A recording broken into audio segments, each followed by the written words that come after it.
Hello friends, स्वागत है आप लोग एनसीईआरटी जोन में। जैसे कि आपको पता है लुसेंट का सब्जेक्टिव तो हम डिस्कस कर ही रहे हैं, तो ऑब्जेक्टिव भी हम साथ साथ क्यों ना डिस्कस करें। जैसे कि आप लोग बोल रहे थे कि ऑब्जेक्टिव भी साथ साथ डिस्कस करो जिससे रिवाइज साथ साथ होगा। क्लियर? तो ऑब्जेक्टिव साथ साथ डिस्कस करना शुरू कर रहे हैं हम। तो ऑब्जेक्टिव में क्या क्या हम कैसे कैसे डिस्कस करेंगे, ऐसे नहीं कि सीधा शुरू से अंत तक करें। जैसे आपको पता है राकेश यादव सर की बुक हम डिस्कस करें, तो इसमें हम कैसे करें, मिक्स्ड रूप से करेंगे। मिक्स्ड का मतलब ऐसा नहीं कि मिक्स क्वेश्चन होगा, चैप्टर वाइज में ही आपको एक इंक्लूसिवनेस की फीलिंग आ जाए कि यार मैं तो पूरा कंप्लीट कर चुका हूँ। ऐसा नहीं कि मैं बोला 100 क्वेश्चन, अगले दिन 100 क्वेश्चन, इसमें का 25 क्वेश्चन इसमें भी है, ऐसा नहीं। चैप्टर वाइज हम डिस्कस करेंगे, आपको पता चलेगा पूरा बुक हम कंप्लीट करने वाले हैं। तो इसी रूप में हम स्टार्ट करने वाले हैं आज इंडियन ज्योग्राफी, क्योंकि हिस्ट्री का कुछ पार्ट हो गया तो हम ऐसे ही डिस्कस करेंगे। हिस्ट्री, ज्योग्राफी, फिर पॉलिटिकल साइंस, एक एक चैप्टर ऐसे करके डिस्कस कर लेंगे। जैसे एक क्लास में ऑलमोस्ट 50 क्वेश्चन आएगा, क्योंकि आपको बताता हूँ 50 क्वेश्चन ही, मैं क्यों बोल रहा हूँ 100 क्यों नहीं, क्योंकि मुझे सिर्फ आंसर नहीं बताने, आप इसका देखिए, उसके बाद हम फिर लास्ट में बात करते हैं। तो चलिए, सबसे पहला क्वेश्चन है, Manipur has common boundaries with group of states. ध्यान देना, मणिपुर एक पता है आपको नॉर्थ ईस्टर्न स्टेट है, मणिपुर एक नॉर्थ ईस्टर्न स्टेट है। क्लियर? किस किस स्टेट से बाउंड्री बनाती है, तो देखो जैसे मैंने याद किया तो मैंने ऐसे याद किया है, नागा, मणि, मिजो, ऐसे याद किया है। तो मुझे पता है मणिपुर से 2 बाउंड्री तो बनाती है, नागालैंड और मिजोरम, ये मुझे पता है। तो नागालैंड मिजोरम यहाँ पे भी है, नागालैंड और मिजोरम यहाँ पे भी। अब कहीं और ऑप्शन नहीं, जैसे मैं यहाँ पे बाहर कर दिया इन दोनों को। अब बात आता है, क्योंकि अब मैं यहाँ पे लगता हूँ मेघालय। जैसे ही मेघालय ने मैंने देखा तो मेघालय को मुझे जितना याद है, मेघालय तो सिर्फ एक स्टेट से बाउंड्री बनाता है, किससे? वो है आसाम से। इसमें तो ये सिंपल मेघालय का है, तो यही करेक्ट आंसर है। तो क्या इस क्वेश्चन में इतनी इन्फॉर्मेशन हमारे कंप्लीट इनफ है? नहीं, बिल्कुल नहीं। हम इसमें ऑलमोस्ट 20 इन्फॉर्मेशन और याद करने वाले हैं। क्या क्या? सबसे पहले देखते हैं, चलिए कौन कौन है। नागालैंड, मणिपुर और मिजोरम यहाँ है, ये तो मैंने याद कर लिया। उसके बाद देखिए, तो म्यांमार से बॉर्डर बनाने वाले राज्य कौन कौन है? अरुणाचल प्रदेश, नागालैंड, मणिपुर, मिजोरम। अगर बात करें बांग्लादेश से, तो बॉर्डर कौन कौन बनाता है? इधर वेस्ट बंगाल, लेकिन वेस्ट बंगाल को हम नॉर्थ ईस्टर्न स्टेट की कैटेगरी में नहीं डालते। कौन कौन है? आसाम, मेघालय। आसाम 2 साइड से, एक इधर से भी, एक इधर से भी, और उसके बाद त्रिपुरा, मिजोरम। तो मिजोरम हमें एक ऐसा एकमात्र ऐसा स्टेट लगता है जो म्यांमार से भी बॉर्डर बना रखा है और बांग्लादेश से भी बॉर्डर बना रखा है।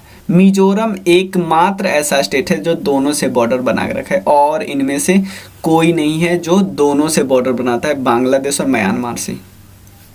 भूटान से बॉर्डर कौन कौन बनाता है? ध्यान रखिए, एक तो सिक्किम, वेस्ट बंगाल, आसाम और अरुणाचल प्रदेश, 4 स्टेट है। सिक्किम, वेस्ट बंगाल, आसाम और अरुणाचल प्रदेश। हो गया क्लियर? कोई दिक्कत नहीं। चलिए, इसमें इंफॉर्मेशन क्लियर है। तो क्या इतना इंफॉर्मेशन क्लियर है? नहीं, और हम डिस्कस करते हैं। मणिपुर में एक लेक है, बहुत फेमस लेक है, जिसका नाम है लोकतक लेक।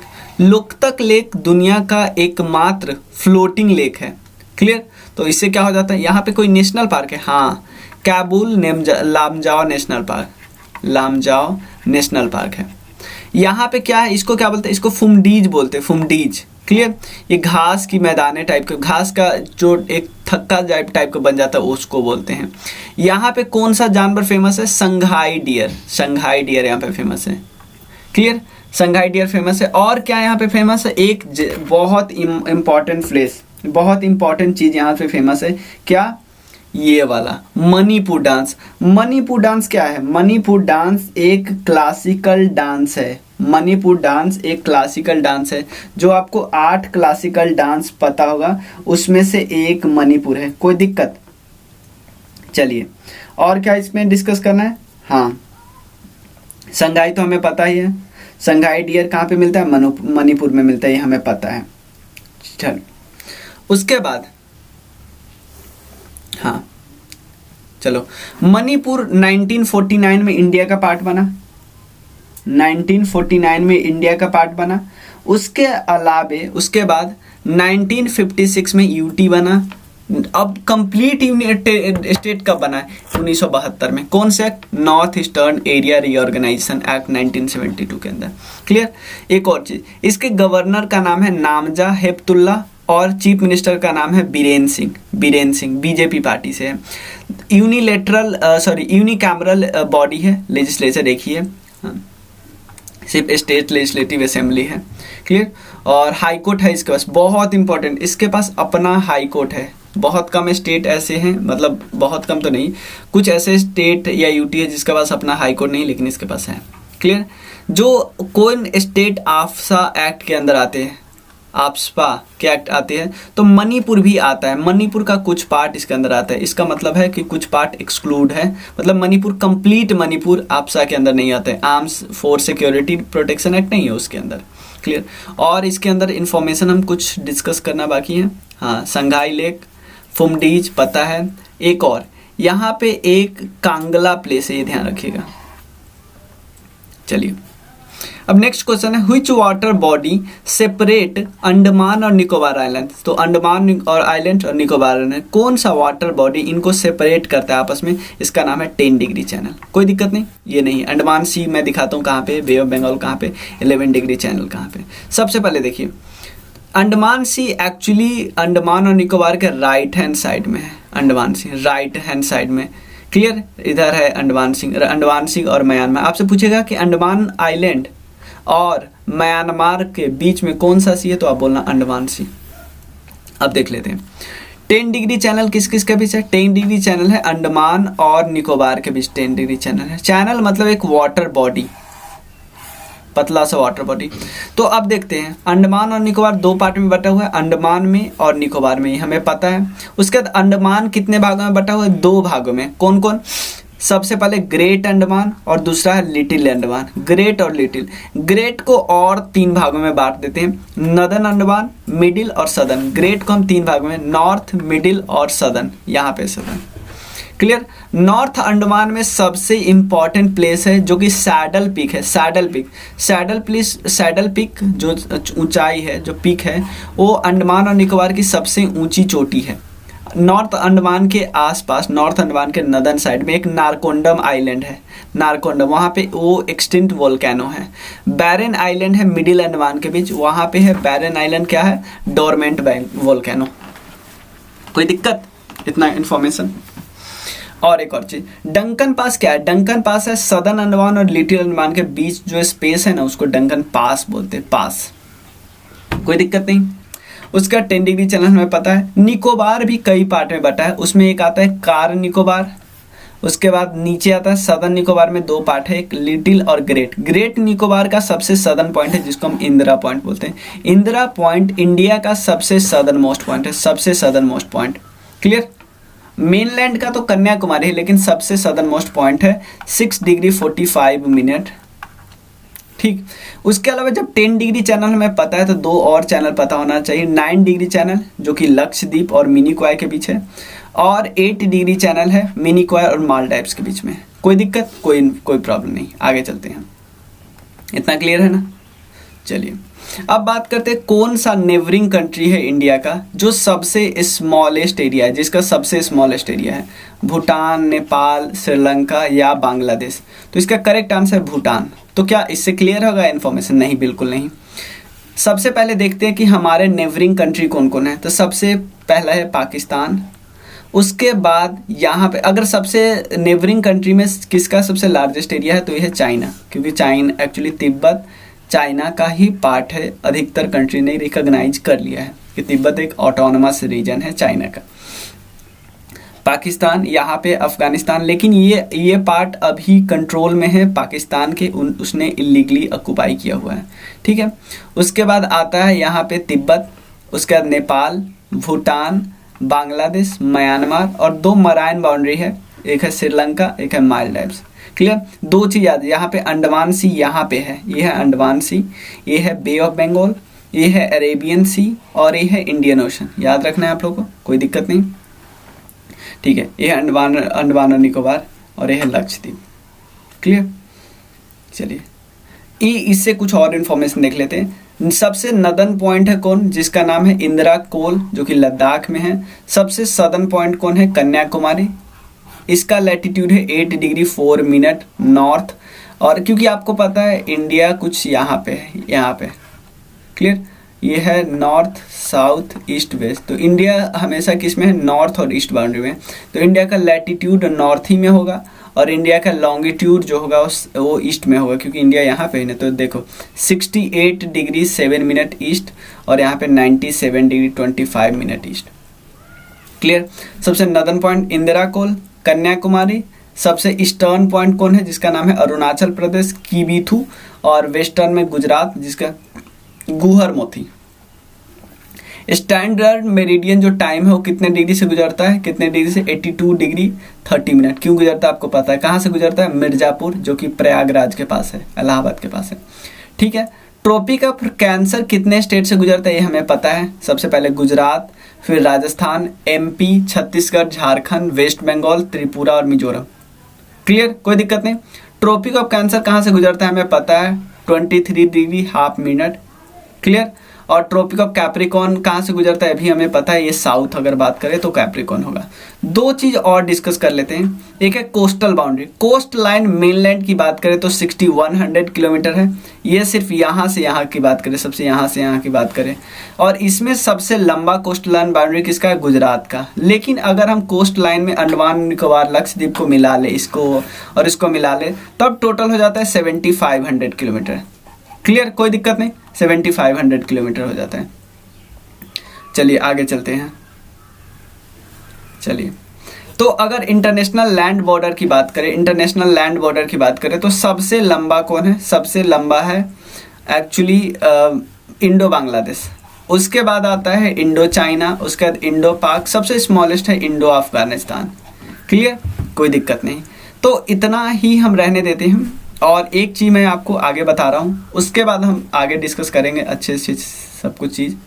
देखो इस कोर्स में हम क्या करने वाले हैं, इस कोर्स में हम करने वाले हैं मिनिमम 100 क्वेश्चन डेली आएगा। मिनिमम 100 क्वेश्चन कैसे आएगा आपको, देखिए 2 बुक है हमारे पास, राकेश यादव सर की बुक और इसके अलावे है लुसेंट की ऑब्जेक्टिव। इनिशियली हमारा प्लान यही है, राकेश यादव सर की बुक, लुसेंट का ऑब्जेक्टिव। 100 क्वेश्चन पर डे आएगा।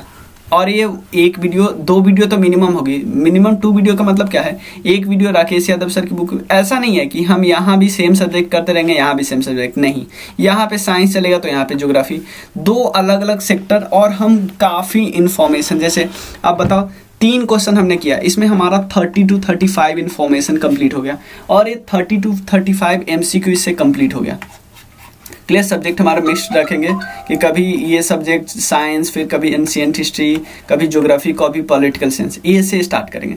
लेकिन आपको पता है ये बहुत हेक्टिक काम है, बहुत ज़्यादा PPT बनाना।